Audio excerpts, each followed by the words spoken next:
හරි ආසාවෙන් අපි පෙට්ටි කියලා නගින්න පටන් ගත්තට අපි නොහිතපු දෙයක් අපිට වුණේ. හරි බය වෙන්න බය යනවා. අම්මෝ! මම කන්දේ භාගයක් දුර නගිදි මම ලිස්සනවා. කියලා වැඩක් නැහැ පුදුම විශ්වාසයක් තියෙන මේක. අනේ අභියෝගාත්මකම කොටස මේක වෙන්න ඇති හැමෝටම. වික්‍රමාරච්චියේ පෙට්ටි ගලට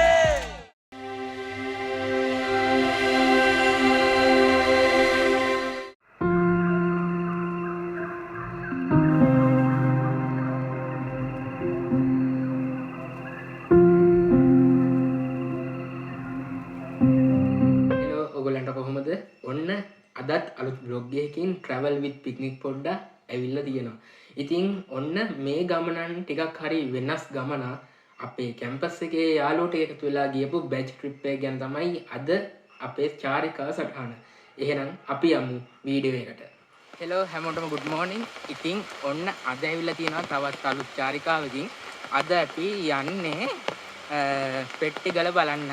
ඉතින් උදේ පාන්දරම අද අපේ කැම්පස් එකේ යාළුවෝ ටික තමයි මේ යන්නේ. ඉතින් උදේ පාන්දර අපි කැම්පස් එකෙන් පිටත් වුණා. දැන් වෙලාව 9:00යි. අපි පැය 3-4ක් වගේ යද්දි පෙට්ටිගලට ආවා. දැන් බඹරගල පන්සල මැදින් තමයි යන්න තියෙන්නේ. එකම අවුල තියෙන්නේ වැස්සක් යනවා. කොහොම හරි ඉතින් වැස්සේ අපි පෙට්ටිගලට යනවා. එහෙනම් පෙට්ටිගල මුදුනේදී හම්බෙමු. මහනුවර දිස්ත්‍රික්කයේ පිහිටි පෙට්ටිගල සුන්දරත්වයේ පිළිබඳ ඔබට ගෙන එන අපි කම්පා වික්‍රමාරච්චි දේශීය වෛද්‍ය විශ්වවිද්‍යාලයේ යෝග හා පාර මනෝවිද්‍යා උපාධිය හදාරන 2023-24 කණ්ඩායම. පෙට්ටිගල සුන්දරත්වයේ විඳින්නට දිගටම වීඩියෝ එක සමග රැඳී සිටින්න. හරි ආසාවෙන් අපි පෙට්ටිගල නගින්න පටන් ගත්තට අපි නොහිතපු දෙයක් අපිට වුණේ.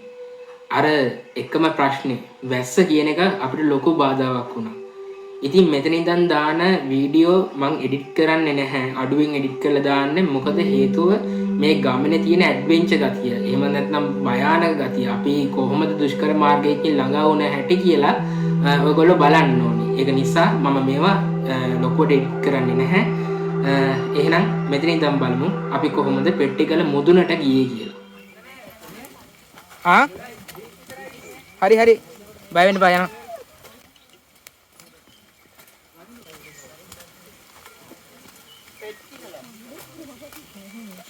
අල්ලන් ඉන්නේ නැහැ.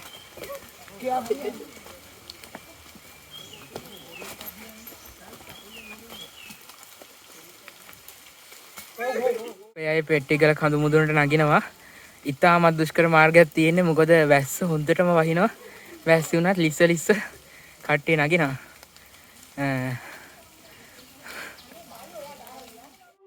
කන්දේ භාගයක් දුර නගිද්දි මම නොහිතපු දෙයක් මට සිද්ධ වුණා. මොකද මම කන්දේ භාගයක් දුර නගිද්දි මම ලිස්සනවා. එතකොට මගේ කකුල පෙරලෙනවා වගේ දෙයක් මට දැනුණා. දකුණු කකුල. හැබැයි මම ආයෙත් නැගිටලා මම ආයෙ අඩිය තියන්න ලෑස්තිදී මට අඩිය තියාගන්න බැරි කමක් ආවා. ඊට පස්සේ ඒ වෙලාවේ මම හිතේ හයි අරගෙන කොහොම හරි කඳු මුදුනට යනවා කියලා මම හිමීට අඩිය දීදී ඉස්සරහට යන්න පටන් ගත්තා.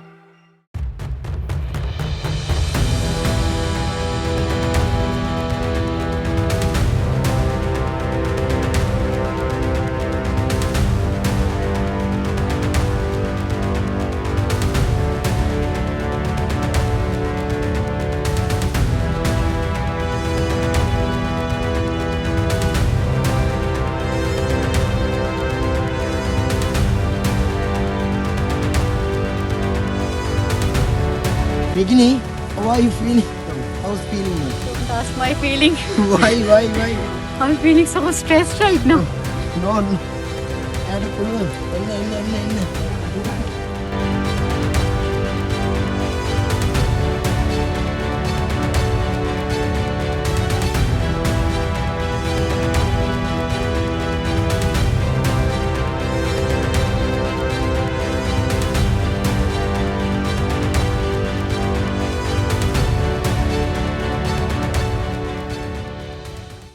පැයක් විතර යද්දී අපි කඳු මුදුනට කිට්ටු කරා. ඔන්න අපිට පුදුම සතුටක් තියෙන කඳු මුදුනට කිට්ටු වුණා. ඉතින් අපේ හැමෝම වගේ හෙනට මහන්සි වෙලා හිටියේ. මොකද කන්ද නගිද්දිම ඒ වගේ දුෂ්කර මාර්ගයක් සෙට් වුණාම හිතා ගන්න බැරි විදියට අපි ගොඩක් කන්ෆියුස් වුණා. මොකද පෙට්ටිගල කියන්නේ ලොකු හයිකින් එකක් තියෙන කන්දක් නෙමෙයි. හැබැයි එදා තිබ්බ වැස්සත් එක්ක අපිට ඒකට ගොඩාක් අමාරු වුණා. ඉතින් මෙතනදී සතුටට අපිට කෑ ගැහෙනවා. ඉතින් බලන්න කඳු මුදුන්ට ලං වෙද්දි මොනතරම් සතුටක් අපි හැමෝගෙම හිත වෙලා තිබ්බද කියලා. අම්බෝ බොහොම අමාරු ගමනේ අම්බෝ අපේ කට්ටිය ඉන්න ගමනකින් පස්සේ ඔන්න කඳු මුදුන කිට්ටු කරලා තියෙන්නේ. තව ටිකයි.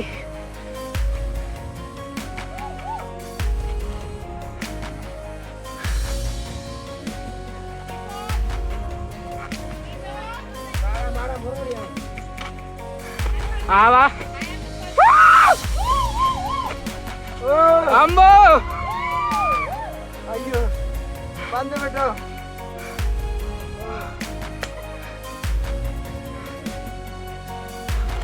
මෙහිම කැලේ පීරගෙන තමයි දැන් යන්න තියෙන්නේ.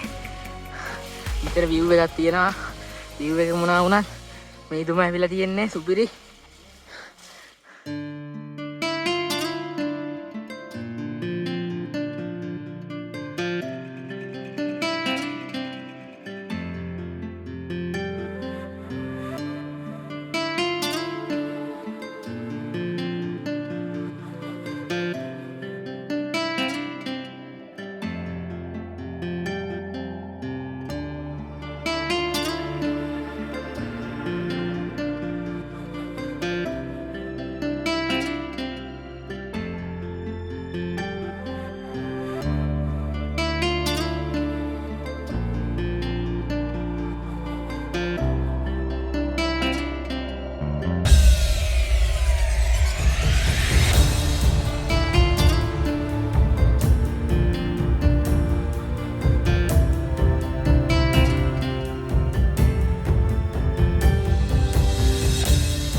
මානම් පඳුරු අස්සෙන් ඇවිදගෙන ඉස්සරහට ගිහිල්ලා කොහොම හරි පෙට්ටිගල පීච් එක එහෙම නැත්නම් බඹරගල මුදුනට අපි ළඟා වුණා.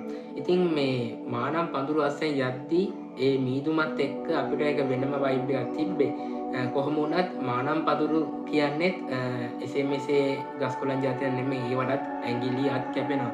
ඉතින් මම ඔයගොල්ලන්ට රෙකමන්ඩ් කරනවා පෙට්ටිගල එනවා නම් අද්දිග ඇඳුම් ඇඳන් එන්න. ඒ වගේම කටුගස් තියෙනවා. ඉතින් ඒක නිසා හරි පරිස්සමින් යන්න ඕනි ගමනක් මේක.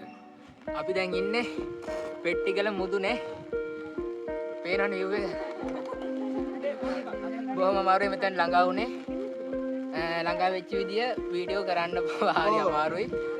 පෙන්නන්නම් මේ. පේනවනේ. මේ බොහොම අමාරුයි මෙතනට ආවේ. view එක ලස්සනයි වුණාට පේන්නේ නැහැ මෙතන මීදුමද හොඳටම. ඒ වුණාට මේකත් වෙනම vibe එකක් තියෙන්නේ මෙතන. පුදුම ලස්සනක් තියෙන්නේ. පහළි වික්ටෝරියා ජලාශය පේනවා. යාවැත්තකට තමයි මුන්නස්ගිරිය කඳු පන්තිය. ඊට පස්සේ කෙළවරේ මයංගනේ මීමුරේ ලකේගල. ඊට පස්සේ තාන ඒ කඳු පන්තියම පේනවා. මේ view එක නම් කියලා වැඩක් නැහැ. පුදුම රිස්වක් තියෙන මේක. වික්‍රමාරච්චියේ පෙට්ටිගලට සලුවනම හැරයන් කුවේනියේ ලාටරකින් දොස් පැවරී කුවේනියේ ඉලිපි දෙපා මඩ තෆරයි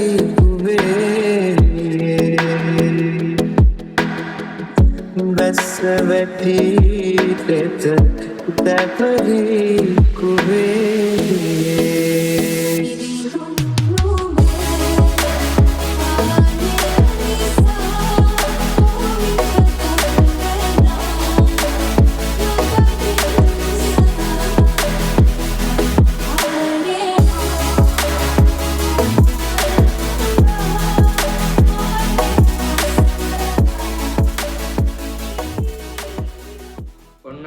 ආපහු යන්න පිටත් වෙන්න ලෑස්ති වුණා.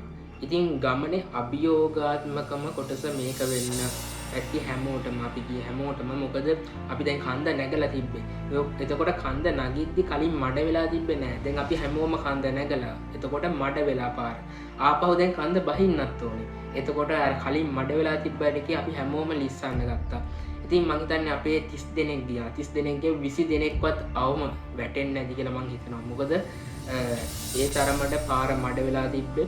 ඉතින් ඒක වචනින් විස්තර කරන්න බැහැ. වීඩියෝ එක ඔයගොල්ලෝ බලන්න මොනතරම් දුෂ්කර මාර්ගයකින්ද අපි ආපහු පහලට බැස්සේ කියලා.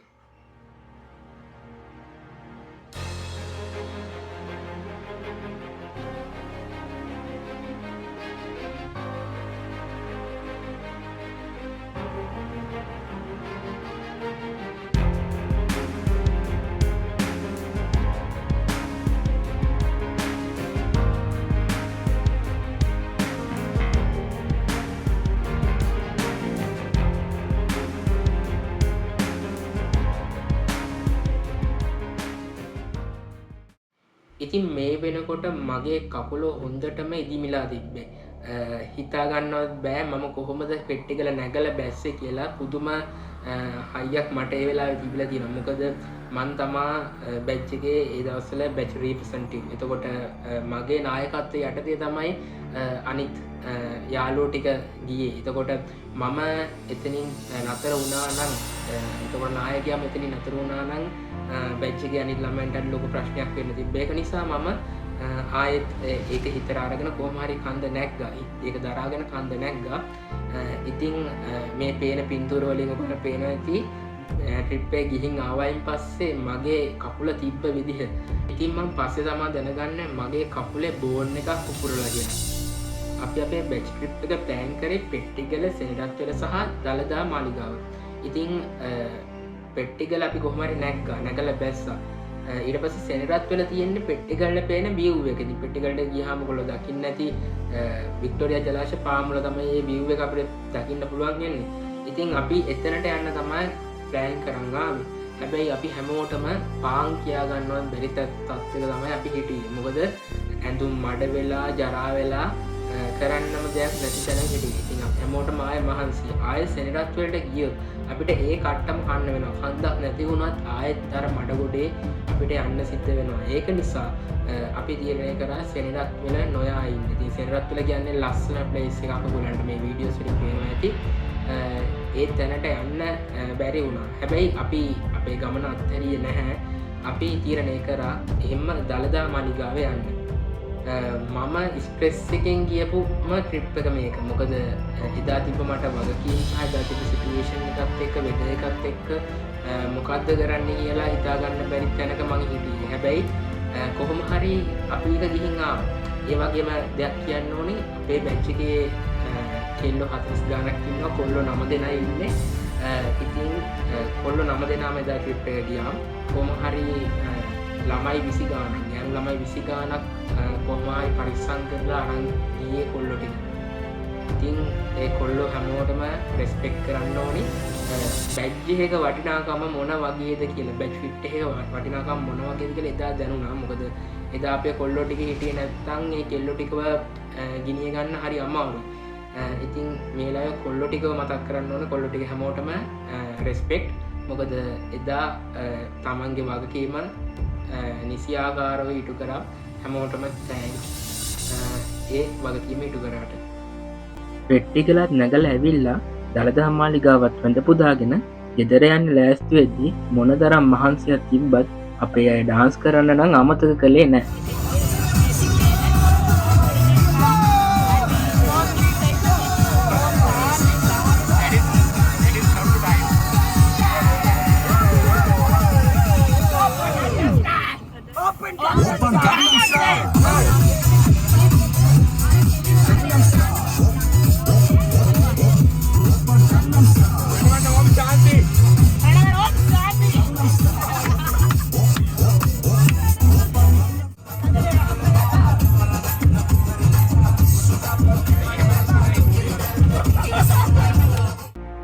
ඉතින් ඔන්න ඔය විදිහට තමයි අපේ පෙට්ටිගල ගමන අවසන් වුණේ.